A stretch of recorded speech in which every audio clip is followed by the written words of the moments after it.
بسم اللہ الرحمن الرحیم۔ آج ہم مخدوم العلماء اور عالم اسلام کی عظیم روحانی شخصیت پیر طریقت حضرت میاں سراج احمد رحمۃ اللہ علیہ کی زندگی کے کچھ حالات آپ حضرات کے سامنے عرض کریں گے۔ حضرت میاں سراج احمد رحمۃ اللہ علیہ کے والد محترم کا نام پیر طریقت حضرت میاں عبد الہادی رحمۃ اللہ علیہ تھا اور آپ کی ولادت 1921 عیسوی کے اندر ہوئی، اور آپ کے دادا سئیں پیر طریقت خلیفہ غلام محمد دین پوری رحمۃ اللہ علیہ نے آپ کا نام سراج احمد تجویز فرمایا۔ ابتدائی تعلیم حضرت میاں سراج احمد رحمۃ اللہ علیہ نے اپنے گھر پر حاصل کی۔ اس کے بعد کچھ عرصہ بستی درخواست اور بستی مشن کے مدارس میں بھی پڑھتے رہے۔ شیخ الاسلام حافظ الحدیث والقرآن حضرت مولانا محمد عبداللہ درخواستی نور اللہ مرکزہ کے اولین شاگردوں میں سے تھے۔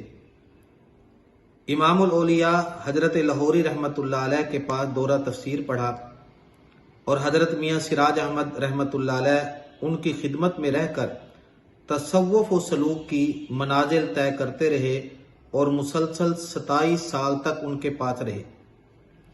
مراجعت کے بعد امام انقلاب عبید اللہ سندھی رحمۃ اللہ علیہ سے بھی فلسفہ ولی اللہ پڑھتے رہے۔ پھر حضرت سندھی رحمۃ اللہ علیہ کے حکم پر انگریزی تعلیم میں بھی عبور اور دسترس حاصل کی۔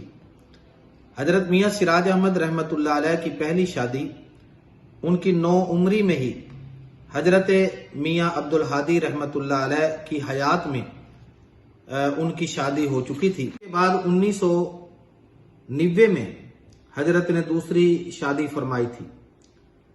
1940 میں جمعیت الانصار خدام خلق حزب اللہ کے پلیٹ فارم پر حضرت میاں سراج احمد رحمۃ اللہ علیہ نے اپنی سیاسی اور سماجی زندگی کا آغاز کیا۔ قیام پاکستان کے بعد جمعیت علماء اسلام سے وابستہ رہے۔ 1970 کے الیکشن میں جمعیت کے ٹکٹ پر قومی اسمبلی کے انتخاب میں حصہ لیا۔ بہاولپور صوبہ کی تحریک میں آپ نے ایک سرگرم کردار ادا کیا۔ 1977 میں قومی اتحاد کی طرف سے الیکشن لڑا۔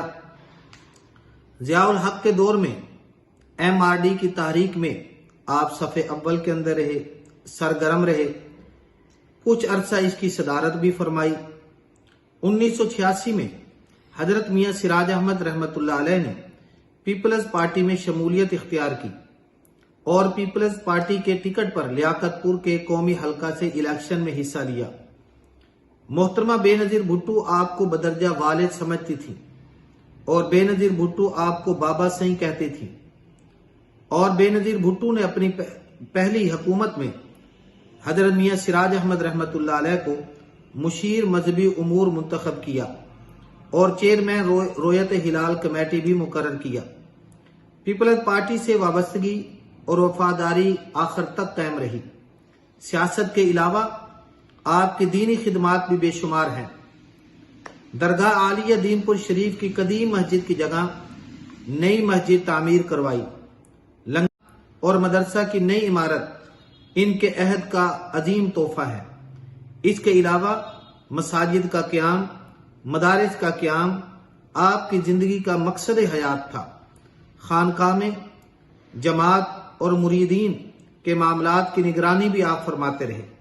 اللہ رب العالمین نے حضرت میاں سراج احمد رحمۃ اللہ علیہ کو 5 صاحبزادے اور 1 صاحبزادی عطا فرمائی۔ بڑے صاحبزادے مخدوم العلماء والصلحاء عالم اسلام کی عظیم روحانی شخصیت حضرت میاں مسعود احمد دین پوری دامت برکاتہم العالیہ ہیں۔ اسی طرح باقی صاحبزادگان میں حضرت میاں حاجی بلال احمد، حضرت میاں ریاض احمد، حضرت میاں فاروق احمد، حضرت پیر جی میاں رفیق احمد، یہ تمام نہایت صالح، نیکوکار، متقی ہیں اور اپنے والد رحمت اللہ علیہ کے مشن کو لے کر کاربند ہیں۔ اللہ تعالی حضرت میاں سراج احمد رحمت اللہ علیہ کی تمام مساعی کو، تمام جدوجہد کو، تمام عبادات کو اپنی بارگاہ عالیہ میں قبول و منظور فرمائے۔